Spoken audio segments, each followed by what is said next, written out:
ಮುಳುಬಾಗಿಲು ದೋಸೆಗೆ ಮಾತ್ರ ತಿಂದು ನೋಡ್ತೀನಿ. ಬರೀ ರಾಜಕೀಯ ರಾಜಕೀಯ ರಾಜಕೀಯ, ಬರೀ 24 ಗಂಟೆ ರಾಜಕೀಯ ರಾಜಕೀಯ ರಾಜಕೀಯ. 2 ವರ್ಷಕ್ಕೊಂದ್ಸರಿ ಬರುತ್ತೆ ಟೊಮೊಟೊ, 1,000 ರೂಪಾಯಿ. ಎಣ್ಣೆ ಕೊಡ್ತಾರೆ ದುಡ್ಡು, ಬೀದಿಗಳ ಎಣ್ಣೆ ಮಾರ್ತಾವ್ರೆ.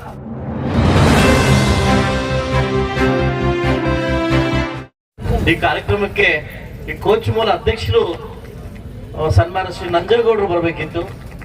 ಯಾವ ಕಾರಣದಿಂದ ಈ ಕಾರ್ಯಕ್ರಮಕ್ಕೆ ಗೈರಾಜಿದ್ದಾರೆ ಗೊತ್ತಿಲ್ಲ. ಈ ತರ ಕಾರ್ಯಕ್ರಮಕ್ಕೆ ಬಂದು ಈ ಒಂದು ಕೋಚ್ ಮೂಲ್ ಒಂದು ಅಭಿವೃದ್ಧಿಯನ್ನ ಪಡಿಸಲಿಕ್ಕೆ ಅವರು ಒಂದು ಇದು ಕೂಡ ಬೇಕಾಗುತ್ತೆ.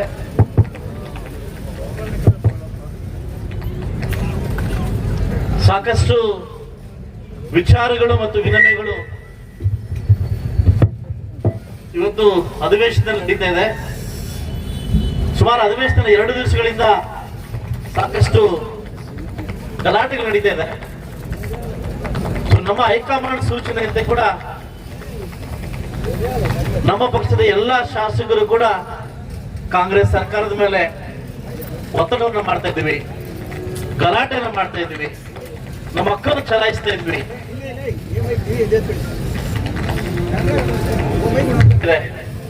ನಾವು ನೋಡ್ತಾ ಇದ್ದೀರಿ ಸಾಕಷ್ಟು ಗಲಾಟೆಗಳು ನಡೀತಾ ಇದಾವೆ. ಸಾಕಷ್ಟು ಜನ ವಿದ್ಯಾವಂತರು ಏನಂದ್ರೆ ಇವ್ರಿಗೇನು ಬೇರೆ ಕೆಲಸ ಇಲ್ವಾ ಅನ್ಕೊಂತೀವಿ. ಸಾಕಷ್ಟು ವಿಚಾರ ಇವ್ರೇನು MLA ಆಗಿರೋ ಬರೀ ಗಲಾಟೆ ಮಾಡಕ್ ಅನ್ಕೊಂತೀವಿ. ಇದು ನಮ್ಮ ಹಕ್ಕು. ಇವತ್ತು ನಾನು ಒಂದು ಮಾತನ್ನ ಕೇಳಕ್ಕೆ ಕೋಚ್ ಮೂಲ್ ನಿರ್ದೇಶಕ ಮತ್ತು ಕೋಚ್ ಮೂಲ್ ಅಧ್ಯಕ್ಷರು ಹಾಗೂ ನಿಮ್ಮ ಮಂಡಳಿನ ಕೇಳಕ್ಕೆ ಇಷ್ಟಪಡ್ತೀನಿ. ಇವತ್ತು ಸುಮಾರು 6 ತಿಂಗಳಿಂದ ನನ್ನ ರೈತರಿಗೆ 78 ಕೋಟಿ ರೂಪಾಯಿ ಕೊಡ್ಬೇಕು. ನೀವು ಕೇಳಿದ್ರೆ ಏನ್ ಹೇಳ್ತಾ ಇದ್ದೀರಿ? ನೀವು ಹಾಲು ಸಾಕಷ್ಟು ಜಾಸ್ತಿ ಆಗ್ಬಿಟ್ಟಿದೆ ಅಂತ ಕೇಳ್ತಿದ್ದೀರಿ. ನಾನೊಂದು ಪ್ರಶ್ನೆ ಕೇಳ್ತೀನಿ, ಹಾಲು ಕಮ್ಮಿ ಆದ್ರೆ ರೇಟ್ ಜಾಸ್ತಿ ಮಾಡ್ತೀರಾ? ಮಾಡಲ್ಲ. ನೀವು ಹಾಲು ಜಾಸ್ತಿ ಆಗಿದೆ, ಉತ್ಪನ್ನ ಜಾಸ್ತಿ ಆಗಿದೆ, ಆದ್ರೆ ರೈತರನ್ನ ಕಟ್ ಮಾಡ್ತಿದೀವಿ ಅಂತ ಹೇಳ್ತಿದ್ದೀರಿ. ನಾನೊಂದು ಪ್ರಶ್ನೆ ಶಾಸಕರ ನಿಮ್ಗೊಂದು ಪ್ರಶ್ನೆ ಕೇಳ್ತೀನಿ. ಬಹುಶಃ ನಿಮ್ಗೆ ಹಾಲು ಕಮ್ಮಿ ಆದಾಗ 20 ರೂಪಾಯಿ ತೀಸ್ಕೊಪ್ಪ ಅಂತ ಹೇಳ್ಕೊಡ್ತೀರಾ? ಒಂದು ಪ್ರಶ್ನೆ ಹೌದಾನೆ. ಸರ್ಕಾರಕ್ಕೊಂದು ಪ್ರಶ್ನೆ ಕೇಳ್ತೀನಿ. ಇವತ್ತು ಮುಳಬಾಗಿಲು ತಾಲೂಕು ಕೋಲಾರ ಜಿಲ್ಲೆ ಒಂದು ಇತಿಹಾಸವನ್ನ ಪುಟಗಳು ತಿರುಗಿಸಿ ನೋಡಿದಾಗ ಬಹುಶಃ ದೇವರ ನಾಡು ಅಂತ ಹೆಸರಿಡ್ಬೋದು ನಮ್ಮ ತಾಲೂಕಿಗೆ. ಇತಿಹಾಸ 1200 1300 ಇರ್ತಕ್ಕಂಥ ವರ್ಷಗಳ ದೇವಸ್ಥಾನಗಳಿದೆ. ಯಾರು ಈ ಕಡೆ ತಿರುಗಿ ನೋಡ್ತಾ ಇಲ್ಲ. ನನ್ನ ಮಗನ ಮುಳಬಾಗಿಲು ದೋಸೆಗೆ ಮಾತ್ರ ತಿರುಗಿ ನೋಡ್ತೀನಿ, ಮುಳಬಾಗಿಲು ದೋಸೆಗೆ ಮಾತ್ರ ತಿರುಗಿ ನೋಡ್ತೀನಿ. ಈ ಕಡೆ ವಿರೂಪಾಕ್ಷ ದೇವಸ್ಥಾನ ಇದೆ, ಆವಡಿ ರಾಮಲಿಂಗೇಶ್ವರ ದೇವಸ್ಥಾನ ಇದೆ, ಕುರುಡಮಲ ದೇವಸ್ಥಾನ ಇದೆ, ಆಂಜನೇಯ ಸ್ವಾಮಿ ದೇವಸ್ಥಾನ ಇದೆ, ದರ್ಗಾ ದೇವಸ್ಥಾನ ಇದೆ. 1300 ಇತಿಹಾಸ ಇರ್ತಕ್ಕಂಥ ಕದಂಬರು ಚಾಳುಕ್ಯರು ಆಗಿರ್ತಕ್ಕಂಥ ನಾಡು ಮುಳಬಾಗಿಲು. ಇಡೀ ಪ್ರಪಂಚಕ್ಕೆ ಆಲೂಗಡ್ಡೆ, ಟೊಮೊಟೊ ಮತ್ತು ಕ್ಷೀರವನ್ನ ಸಪ್ಲೈ ಮಾಡ್ತಕ್ಕಂಥ ಏಕೈಕ ವ್ಯಕ್ತಿಗಳಿದ್ರೆ ಈ ಮುಳಬಾಗಿಲು ತಾಲೂಕಿನವರು. ಇದ್ರ ಬಗ್ಗೆ ಹೊಣೆ ಇಲ್ಲ, ಇದ್ರ ಬಗ್ಗೆ ಘೋರ ಇಲ್ಲ. ಇಡೀ ಪ್ರಪಂಚಕ್ಕೆ ಮ್ಯಾಂಗೋ ಸಪ್ಲೈ ಮಾಡ್ತಾ ಇದೀವಿ, ಇದ್ರ ಬಗ್ಗೆ ಇಲ್ಲ, ಇದ್ರ ಬಗ್ಗೆ ಇಲ್ಲ. ಬರೀ ರಾಜಕೀಯ ರಾಜಕೀಯ ರಾಜಕೀಯ. ಯಾರಾದ್ರೂ ಒಬ್ರು ಅಧಿಕಾರಿ ಯಾರಾದ್ರೂ ಬಂದ್ಬಿಟ್ರೆ ಇಲ್ಲಿ ಏನ್ ಗೊತ್ತಾ, ಇವ್ರ ಲೆಟರ್ ನಿಂಗೆ ವಚ್ಚಿಡು, ಯಾಕೆ ನಿಂಗೆ ವಚ್ಚಿಡು ಅಡ್ಬೇಡ್ರ ಹೇಳಿಕೆ. ಅಭಿವೃದ್ಧಿ ಬಗ್ಗೆ ಹೇಳಿಕೆ ಬೇಡ, ರೈತರು ಏನಾಗ್ತಿರೋದು ಬೇಡ, ರೈತರ ಮಕ್ಳು ಏನಾಗ್ತಾರಂತ ಬೇಡ. ಬರೀ 24 ಗಂಟೆ ರಾಜಕೀಯ ರಾಜಕೀಯ ರಾಜಕೀಯ. ಬಹುಶಃ ನಾನು ಯಾರೋ ಒಬ್ಬ ತಾಯಿ ಹೇಳಿದ್ರು, ಅಮ್ಮ ಯಾರೋ ಕಿರುಳ ಅಮ್ಮ ಹೇಳಿದ್ರು, ದಿನಕ್ಕೆ 50 ಲೀಟರ್ ಹಾಲು ಹಾಕ್ತಾಳ. ದಿನಕ್ಕೆ 50 ಲೀಟರ್ ಹಾಲು.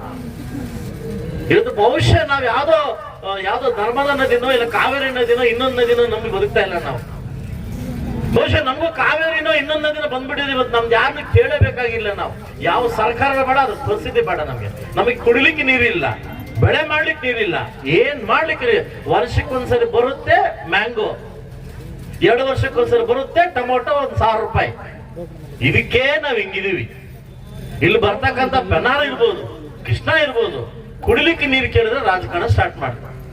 ಬಹುಶಃ ನೀವೆಲ್ಲ ಗೊತ್ತಿರ್ಬೋದು. ಲಾಸ್ಟ್ ನಾನು ಸೆಷನ್ ಒಂದು ಗಲಾಟೆ ಮಾಡಿದೆ. ಜೋಡಿ ಗ್ರಾಮ 1964ರಲ್ಲಿ ಜೋಡಿ ಗ್ರಾಮ ಅಂತ ಮಾಡಿದ್ದ ಸಾಕಷ್ಟು ಜನಕ್ಕೆ ಪಾಣಿ ಬರ್ತಾ ಇಲ್ಲ. ಇವತ್ತು ಕೇವಲ 1 ತಿಂಗಳ ಸಮಸ್ಯೆಯನ್ನು ಬಗೆಹರಿಸಿ ಸುಮಾರು 22 ಹಳ್ಳಿಗಳಲ್ಲಿ ಪಾಣಿ ಬರ್ತಕ್ಕಂಥ ವ್ಯವಸ್ಥೆಯನ್ನು ಆಗ್ತಾ ಇದೆ. ಇವತ್ತು ನನ್ನ ರೈತರಿಗೆ ಯಾಕೆ ಹಣ ಕೊಡ್ತಾರೆ ಅನ್ನೋ ಕ್ರಮಕ್ಕೆ ಮಂಗಳವಾರದ ಬುಧವಾರ ನಿಮ್ಮ ಉದ್ದೇಶವಾಗಿ, ನಿಮ್ಮ ಪರವಾಗಿ ನಾನು ಸರ್ಕಾರದ ಮೇಲೆ ಗಲಾಟೆ ಮಾಡ್ತಾ ಇದ್ದೆ. ನಮ್ ದುಡ್ಡನ್ನ ವಾಪಸ್ ಕೊಡಿ. ಯಾಕೆ ಹಣ ನಿಲ್ಸಿದ್ರೆ? ನಮ್ಮ 6 ತಿಂಗಳಿಂದ 78 ಕೋಟಿ ರೂಪಾಯಿ ನಾವು ಹಾಲು ದುಡ್ಡು ಕೊಡ್ಬೇಕು. ಎಣ್ಣೆ ಕೊಡ್ತಾರೆ ದುಡ್ಡು, ಬೀದಿಗಳ ಎಣ್ಣೆ ಮಾರ್ತಾವ್ರೆ. ಎಲ್ಲೆಲ್ಲಿ 1000 ಜನ ಇದ್ದಾರೆ ಅಲ್ಲೆಲ್ಲ ಬೆಳಗ್ಗೆ 5 ಗಂಟೆ ಯಾವ್ದೋ ರಾಮಕ್ಕನಗರಲ್ಲಿ ಪಾಪಮಣ್ಣ ಎಣ್ಣೆ ಮಾರೋದು. ಯಾಕೆ ಸರ್ಕಾರಕ್ಕೆ ದುಡ್ಡು ಬೇಕು. ಎಣ್ಣೆಗಿರ್ತಕ್ಕಂಥ ಮರ್ಯಾದೆ ಇವತ್ತು ಆಲ್ಗಿಲ್ಲ, ನಮ್ಮ ರೈತರಿಗಿಲ್ಲ. ಬಹುಶಃ ನೀವು ಇವತ್ತು ತುಂಬಾ ಒಳ್ಳೆ ಇರ್ತಕ್ಕಂಥ ಆಡಳಿತ ಮಂಡಳಿ ಇದೆ. ಇವತ್ತಿರ್ತಕ್ಕಂಥ ಒಂದು ಆಡಳಿತ ಏನು ವರ್ಗ ಇದೆ ಇವತ್ತು, ಹರೀಶ್ ಇರ್ಬೋದು, ಅನ್ವೇಷ್ ಇರ್ಬೋದು, ಕಡೆಪಲ್ಲ ತುಂಬಾ ಅದ್ಭುತ ಮಾಡ್ತಿದ್ದಾರೆ. ದೊಡ್ಡ ಭವನ ತಂದಿದ್ದಾರೆ, ಸೋಲಾರ್ ತರ್ತಾ ಇದ್ದಾರೆ. ಮುಂದಿನ ದಿವಸಗಳಲ್ಲಿ ನಾನು ಇವತ್ತು ಒಂದು ಭಾಷಣ ಕೊಡ್ತಾ ಇದ್ದೀನಿ. ಕುಮಾರಸ್ವಾಮಿ ಅವರು ಉಕ್ಕು ಮತ್ತು ದೊಡ್ಡ ಕೈಗಾರಿಕಾ ಮಂತ್ರಿ ಆಗಿದ್ದಾರೆ. ಇವತ್ತು ಬಹುಶಃ 5 ವರ್ಷದಲ್ಲಿ ನಾನು ಹೋಗೋ ಒಳಗಡೆ ಬೃಹತ್ ಕೈಗಾರಿಕಾ ಒಂದು ಉದ್ದಿಮೆನ ತಂದೇ ತರ್ತೀನಿ ಮುಳುಬಾಗಿಲಿಗೆ ಅಂತ ಇವತ್ತು ನಿಮ್ಮೊಂದು ಮಾತು ಕೊಡ್ತಾ ಇದ್ದೀನಿ. ಸೊ ಸಾಕಷ್ಟು ವಿಷಯಗಳು ನಡೀತಾ ಇದೆ. ಒಂದು CSR ಫಂಡ್ ಮುಖಾಲುವಾಗಿ ಒಂದು ಸ್ಟೇಡಿಯಂ ತರಬೇಕಂತ ಆಲ್ರೆಡಿ ಮನೆ ಹೋಗಿದೆ. ಒಂದು ಹೈಟೆಕ್ ಬಸ್ ಸ್ಟಾಂಡ್ ತರಬೇಕಂತ ಮನೆ ಹೋಗಿದೆ. ಖಂಡಿತವಾಗ್ಲೂ ಮುಂದಿನ ದಿವಸದಲ್ಲಿ ನಾನು ಎಲ್ಲಾ ರೈತರಿಗೆ ಒಂದೇ ಹೇಳ್ತಾ ಇದ್ದೀನಿ, ಆಲ್ರೆಡಿ ಕಡಿಮೆ ಆಗಿದೆ ಅಂತ ನೀವು ಚಿಂತೆ ಬಿಡಬೇಕಾಗಿಲ್ಲ. ನೀವು ಕಳಿಸಿರ್ತಕ್ಕಂಥ ಓಟ ಕಳಿಸಿರ್ತಕ್ಕಂಥ ನಿಮ್ಮ ಮಕ್ಕಳು ಚಲಾಯಿಸಕ್ಕೆ ಖಂಡಿತವಾಗಿ ನಾನು ಹೋರಾಟ ಮಾಡೇ ಮಾಡ್ತೀನಿ. ಮಂಗಳವಾರ ಅಥವಾ ಬುಧವಾರ ನಾನು 0 ಅವರಲ್ಲಿ ಈ ಪ್ರಶ್ನೆ ಹಾಕಿ ಯಾಕೆ ಕೊಟ್ಟಿಲ್ಲ ಅಂತ CMಗೆ ಪ್ರಶ್ನೆ ಮಾಡ್ತೀನಿ. ಮುಂದಿನ ದಿವಸ ಒಳ್ಳೇದಾಗೋ ತರ ಮಾಡ್ತಾ ಅಂತ ಹೇಳ್ತಾ ಸುಮಾರು ಅದ್ಭುತವಾಗಿ ಈ ಕಾರ್ಯಕ್ರಮನ ಆಯೋಜನೆ ಮಾಡಿದ್ದಾರೆ. ಸೊ ನಾವು ಒಂದಿದ್ದು ಹೇಳ್ತೀನಿ, ಯಾರನ್ನು ನಂಬಿ ನೀವು ಬದುಕುವಂತ ಪರಿಸ್ಥಿತಿ ಬೇಡ. ನಿಮ್ಮ ನಂಬಿ ನೀವು ಬದುಕಿ, ನಿಮ್ಮ ಕೃಷಿ ನಂಬಿ ನೀವು ಬದುಕಿ. ಯಾವ್ದು ನೀರೇ ಬರ ಪರವಾಗಿಲ್ಲ, ನಮ್ಮ ಸ್ವಯಂಲಿಂದ ನಾವು ಬದುಕೋಣ ಅಂತ ಹೇಳ್ತಾ ಖಂಡಿತವಾಗ್ಲೂ ಮುಳಬಾಗಿಲು ತಾಲೂಕಿನ ಜನ, ಕೋಲಾರ ಜನ ಇನ್ನೊಬ್ಬರು ನಂಬಿ ಬದುಕುವಂತ ಜನ ಅಲ್ಲ, ನಮ್ಮ ನಂಬಿ ನಾವು ಬದುಕುವಂತ ಜನ ಅಂತ ಹೇಳ್ತಾ ಅವಕಾಶ ಕೊಟ್ಟಿದ್ದಕ್ಕೆ ತಮ್ಮೆಲ್ಲರಿಗೂ ಹೊಂದಿಸ್ತಾ ಸಾಕಷ್ಟು ಒಂದು ಅದ್ಭುತವಾದ ಕಾರ್ಯಕ್ರಮನ ಮಾಡಿದ್ದಾರೆ. ಸೊ ಖಂಡಿತವಾಗ್ಲೂ ನನಗಂತೂ ಒಂದು ಖುಷಿ ಅಂತ ಹೇಳ್ತೀನಿ ಸರ್. ನಾನು ಸತ್ಯ ಮಾತಾಡ್ತೀನಿ ಸರ್. ನಾನು ಮಂಡಿಕಲ್ ವೆಂಕಟೇಶನ್ನ ನೋಡಿಲ್ಲ, ನಾನು ಆಲಂಗೂರ್ ಸೀನನ್ನು ನೋಡಿಲ್ಲ, ಆಯಣ್ಣ ನೋಡಿ ಏನು ನೋಡಿಲ್ಲ. ಬಹುಶಃ ಡೈರಿ ಅಂತ ಬಂದಾಗ ನಾನು ಸೋತ ಮೇಲೆ ನನ್ನ ಕೈಯಿಂದ ನನ್ನ ಜೊತೆಗೂಡಿ 42 ಹೊಸ ಡೈರಿಗಳನ್ನ ಉತ್ಪತ್ತಿ ಮಾಡಿದ್ದಾರೆ ಕಾಡೇಪಲ್ಲಿ ಅವರು, ನಾಗರಾಜನವರು. ಬಹುಶಃ ನನಗೆ ರಾಜಕಾರಣ ಗೊತ್ತಿಲ್ಲ.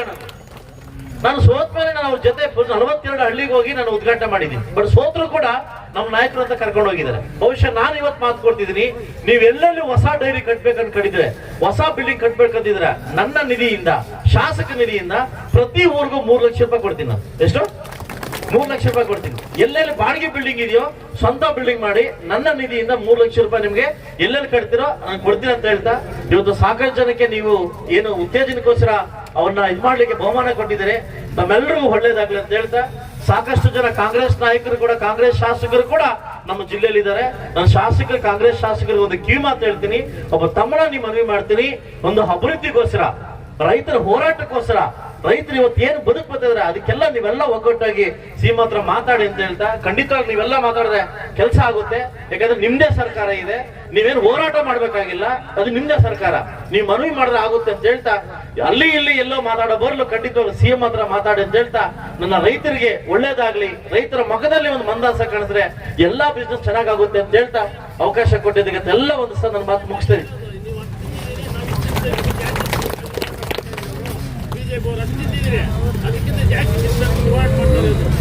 ಯಾರು ಎಷ್ಟು ತಿನ್ಬೇಕಂತ ಹೋರಾಟ ಮಾಡ್ತಾವ್ರಲ್ಲ, ಖಂಡಿತವಾಗ್ಲೂ ಮುಂದಿನ ನ್ಯೂಸ್ನಲ್ಲಿ ಎಲ್ಲ ಒಳ್ಳೇದಾಗುತ್ತೆ ಅಂತ ಹೇಳ್ತಾ ತಮ್ಮೆಲ್ಲರಿಗೂ ಒಂದು ಸಹ ನಾನು ಮಾತು ಮುಗಿಸ್ತಾ ಇದ್ದೀನಿ. ನಮಸ್ಕಾರ.